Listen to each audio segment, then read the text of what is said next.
So first of all, let's check out the CPMs and the CPCs. If you're running different ad creatives, so for example, you're running carousel ads, video ads, or different images, or different copy, different text in your ads, and you're testing which works best, what you need to be looking at is the CPM and the CPC, specifically the CPC. And what you need to do to work out which ad creative is running best, whatever has the lowest CPC is definitely better. So for example, we have a 0.35 CPC here. And as you can see, the cost per website purchase is 17.73. Whereas if we come down, the CPC here is 27 pence. Cost per purchase, £13. CPC, 10 pence. Cost per purchase, £10. Okay? So clearly, this ad creative, if it's different to this one here, this ad creative is clearly far better.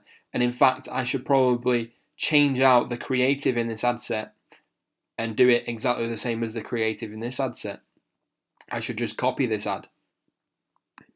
So that's how you basically measure which ad creatives are the best. Whichever gets you the lowest CPC, then clearly that is better.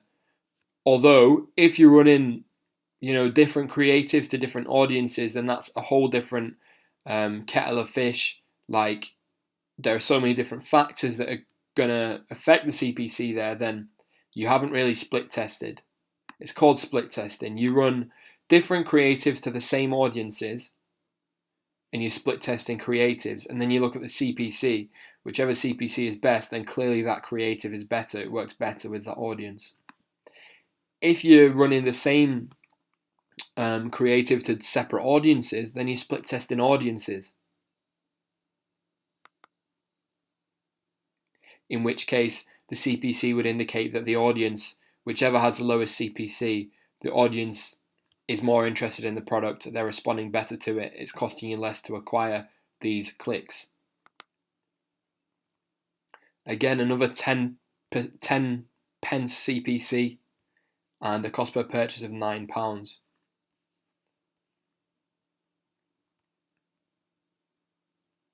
And you can generally gauge from past performance, past CPCs. These are a good indicator of how much the cost per purchase is going to be, because as you can see, these 10 pence CPCs generally end up with a £10 cost per purchase, whereas around the 23-25 pence mark, these two here, they generally are a couple of quid more, a couple of pound more, for those of you that don't know what quid means. It's just a Brit term for pound. And then 34 pence, 34 cost per click, we're looking at just under £20 cost per purchase. Okay? So that's how you decipher what ad creative is best. You need to be split testing your ad creative or your audiences, and whatever has the lowest CPC clearly is the better performing ad creative or targeting. Okay? And the reason this is important is because, I just realised I haven't explained this, is because, for example, say you have a budget of £1, okay? You have a budget of £1. You're going to get 10 clicks a day from that £1. With this ad creative, you're only going to get 3 clicks a day with this creative from that £1. Which one do you want more? Do you want 10 clicks or 3 clicks? I don't even need to answer that question for you. It's very, very obvious, but people often get told what to do and not why to do it. So that's why I'm just explaining. It's just a matter of optimizing your budget, getting the most for your money, basically. Getting the most for your money. 10 clicks or 3 clicks? 10 clicks, obviously. Okay, so then you need to come over to the cost per website, add to basket, and cost per purchase columns. What you're going to do, you're going to open that document where you worked out your numbers for this product, and you're just going to work out and go through, and you're going to note which of the ad sets are running profitably and which are running at a loss. Now these 6 are all running at a profit. My number was around £26. I'm not going to check, but it was around £26.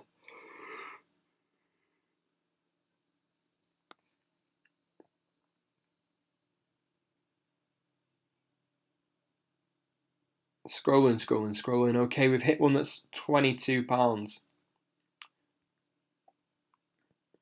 These are all in profit, every single one in profit so far.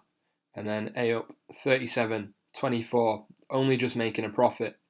62, running at a loss. 26, 26, 35, 40, 24. You know, so many running at a loss here that all you do is head over and just click this. If it's blue, it means it's active and running. If it's grey, it means it's no longer running. This is what I call the kill switch. If you want to kill it, make sure it's grey, as it is shown here. If you want to keep it running, make sure it's blue, as shown here. Now, a much easier way to do this and organize this is just by clicking the heading that you want to analyze. If you have a number in mind, if you have a set cost per purchase that your rule is, if it's under the cost per purchase, I'm going to leave it or I'm going to scale it. If it's over my target cost per purchase, I'm going to kill it. All you do is click this heading.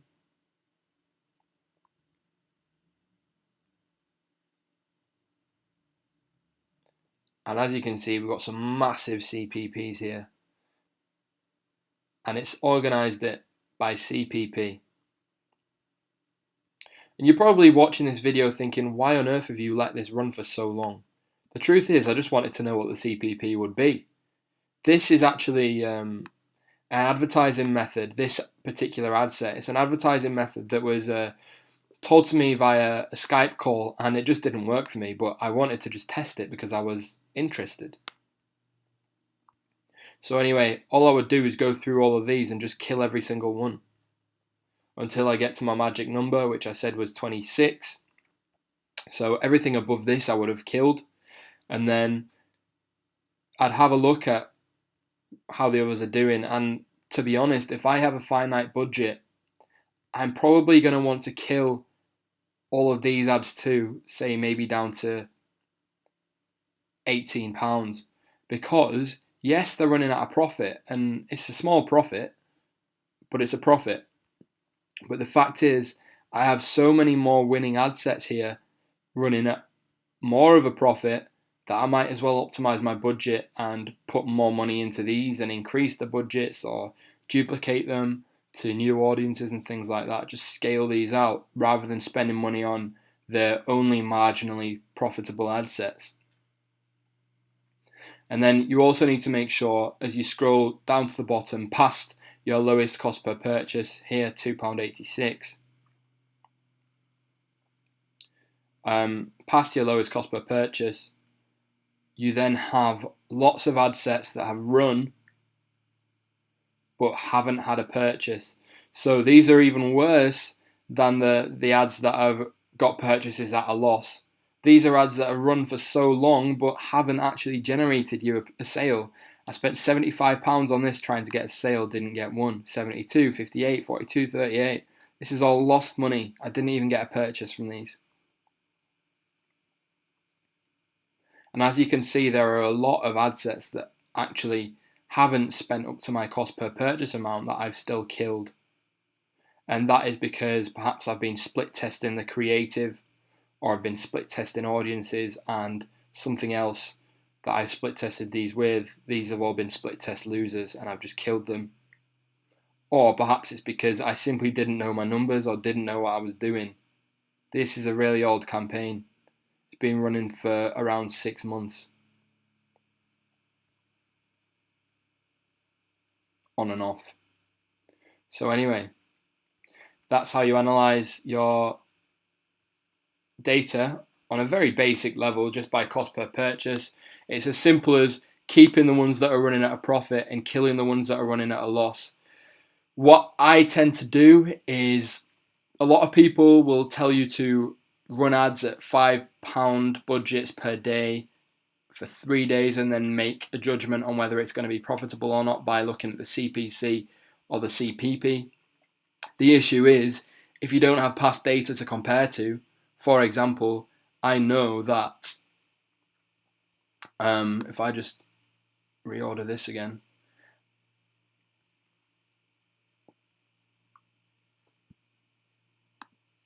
sorry, for example, I know that a CPP of, maximum 35 pence is going to run me a cost per purchase of around £16. So if I'm running ads and in the early few days, the first few days, I run it for 3 days at £5 a day and I'm getting a CPP of 35 pence, I know that it's probably going to be profitable if I keep running it.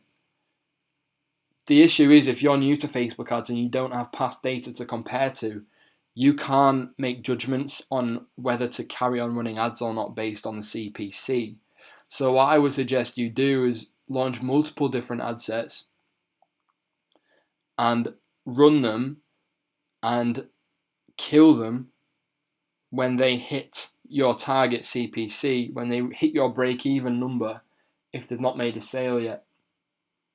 If you hit your target CPP and it's not made a sale, kill it. If it's made a sale before your CPP, then congrats, you're running at a profit. That's the thing. Like, I think Facebook ads is very much loss-led. You have to run ads and you have to be willing to lose money in the beginning in order to make a big profit a couple of weeks down the line. Now, for me, that didn't happen. I hit a profit with my first ever ad set. I think I'd run it for 3 days, and on the second day, it had spent £10 and it had made £90. Those are atypical results in my opinion. You have to be willing to spend money on data. You have to realize that by spending money on Facebook ads, by running ad sets at a loss, you're not losing money, you're buying data. That's how I see it, you're buying data. And I've got 6 months worth of data here that I'm looking at, and I can tell that any future ad set I run at a cost of 35 pence CPC is likely to be profitable for me for this particular product. But that is how you analyze your data based on the CPC. It's very straightforward, but for some reason a lot of people don't know how to do it. You can also use your website return on ad spend to gauge just how effective the ad is and which is the best performing ad. So that's the basics of measuring and analyzing reports. Now, in a few videos time, we're going to look at this breakdown tab, which allows you to go even further, and this is what I really enjoy doing.